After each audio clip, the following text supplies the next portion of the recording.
Ito ang aking puno ng langka dito sa aking farm. Noong maliit pa ang bunga ay binalutan ko ng sako at inaalagaan. Ngayong lumaki na siya at nahinog na, wala pa ring swerte. Sa bunga ng langka sa kawatan ako naunahan. At sa puntong ito ay hinatid ko ang aking mga magulang sa Tagbilaran City. Doon nila sasalubungin ang bagong taon kasama ang aking kapatid. Silang dalawa lang sa kanilang bahay doon sa aming isla. Dito sa Tagbilaran City ang kanilang selebrasyon sa pagsalubong ng bagong taon.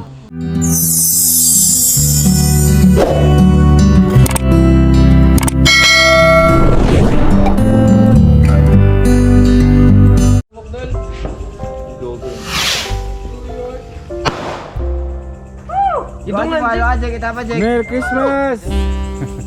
Happy New Year, everyone! Ito ang aming simpleng preparasyon ngayong Pasko. Taus-pusong inihanda para sa parating na Noche Buena. Tulog na sana ang aking mga magulang. Nakahanda na ang aming Noche Buena kaya ginising ko sila. Father! Ma!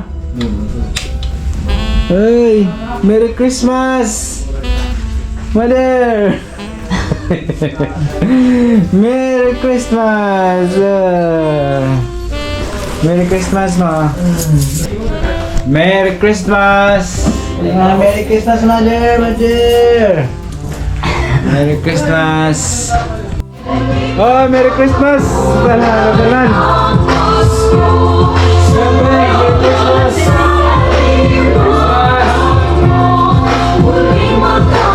Merry Christmas! Tim! Merry Christmas! Merry Christmas! Christmas! Merry Christmas sa tanan! Mga wala ta! Simpleng handaan sa Christmas! Oh, DJJ! Merry Christmas to each and everyone from my family to yours. God bless.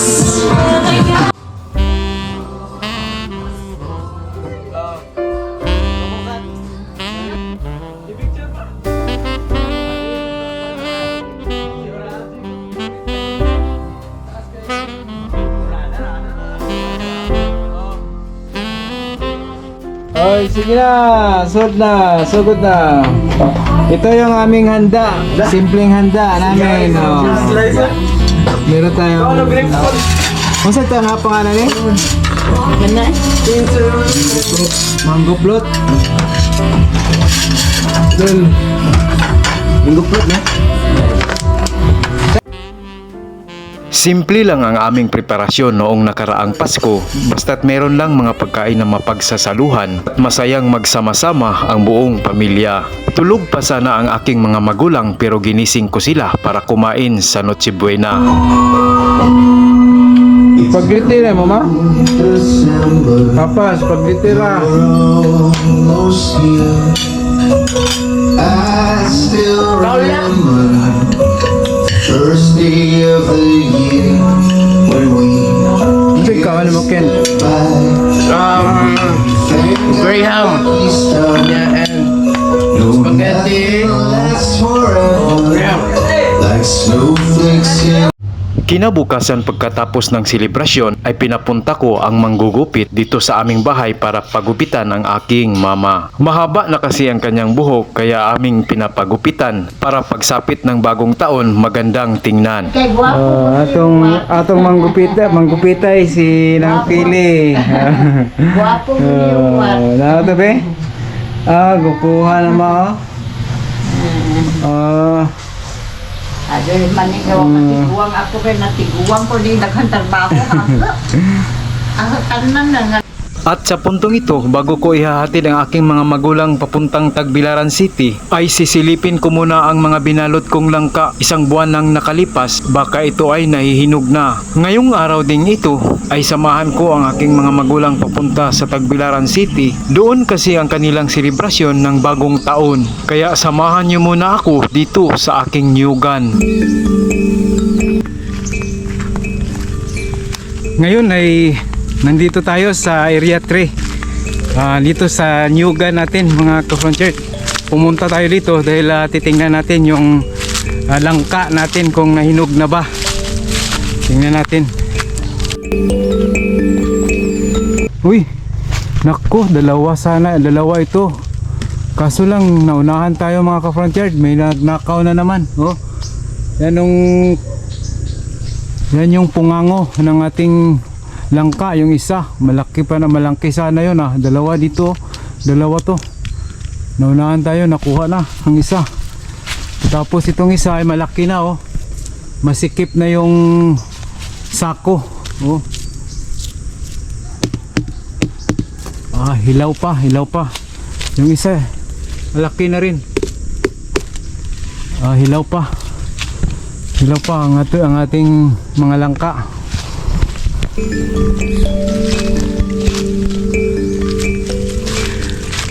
Sayang mga ka-frontyard, naunahan tayo ng isang langka dito. Merong isa dito na medyo malaki. Shout out sa naunang nagkuha sa aking langka dito. Nagpakahirap akong magbalot, tapos iba lang pala ang kukuha. Salamat sa inyo. Ngayon ay patuloy pa rin tayo mga ka-frontyard. Ganun pa man, kahit na ganyan ang pangyayari dito, ay hindi pa rin tayo susuko. Dito tayo sa ating farm ngayon. Patuloy pa rin ang ating pagsisikap sa ating buhay. Dito tayo ngayon.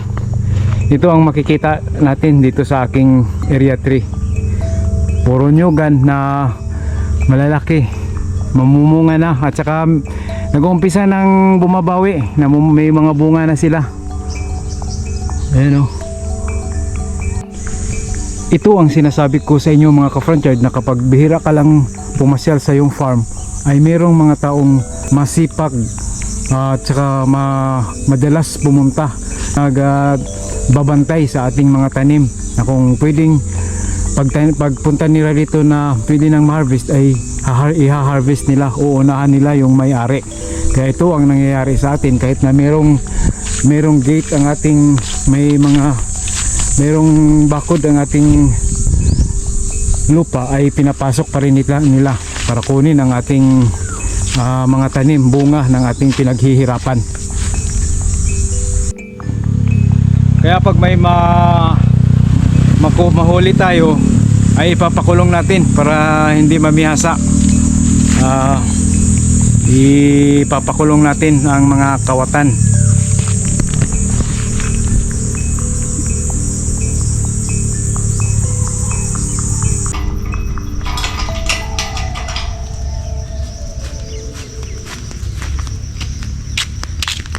At sa puntong ito ay sumakay na kami ng van para magpahatid papunta sa bahay ng aking kapatid sa Tagbilaran City. Doon kasi nila sasalubungin ang bagong taon kasama ang aking kapatid, at babalik din sila sa kanilang bahay pagkatapos ng follow-up check-up ng aking ama. Bye-bye sir,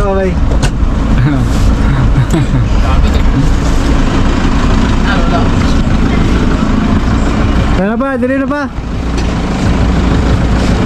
Tupad sila Lola. Oh.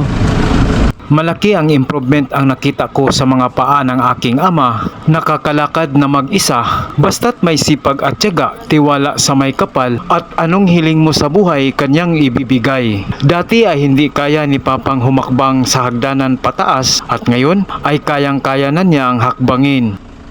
Ano pa, di pa? Lingkod na. Ngayon ay samahan nyo kaming lakbayin ang daanan papuntang Tagbilaran City.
Ilang minuto lang ang aming pagbabiyahe ay narating din namin ang bahay ng aking kapatid.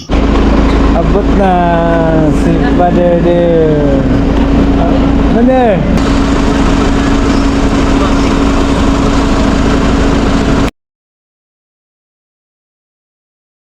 Hello mga kapranjan! Dito na kami sa Tagbilaran City. Kauban ako si Mother. Ma, kapranjan ni Joe. Say hello sa project ni Joe. Dahil may dire si dito mag New Year sila si Mama ug si Papa. Kay mingaw man malungkot doon sila lang dalawa. Kami dire. Si Papa nandito rin si Papa.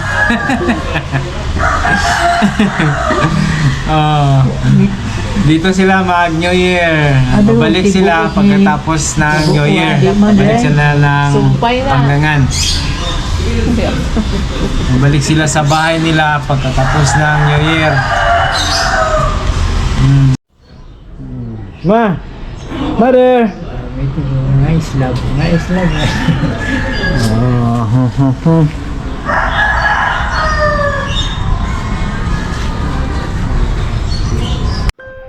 At sa puntong ito, pagkatapos naming nagpahinga ay pumasyal agad kami sa paborito naming pasyalan dito sa Tagbilaran City Plaza, kaharap lang sa Cathedral Church. Ito'y simpleng pasyalan lamang na aming binabalik-balikan. Kapag nandito ang aking mga magulang ay hindi namin ito nakalimutang puntahan.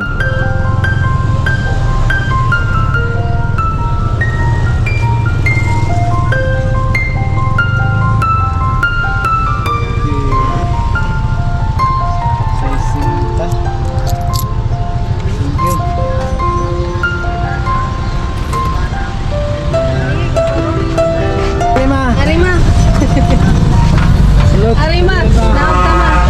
Malanaw tag dangdong. Oh, bigyan naman. Bigyan na naot ka. There.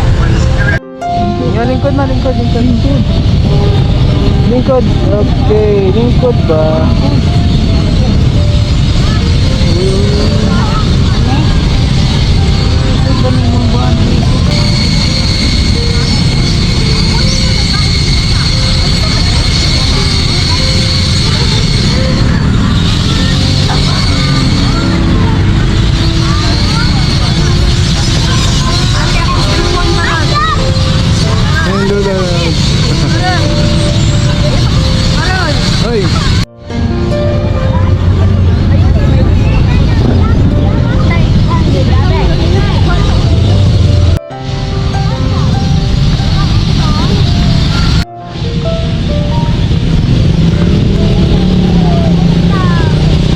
Ito ang lugar na madalas naming pinupuntahan sa tuwing pupunta kami dito sa Tagbilaran City. Gaano man kasimple ang lugar na iyong pupuntahan at taos puso mo itong tinatanggap sa bawat bagay na iyong makikita, ikaw ay masaya. Mula dito sa simbahan ng Katedral at Plaza Rizal, dito sa siyudad ng Tagbilaran City, magandang hapon at ito ang front yard ni Joe.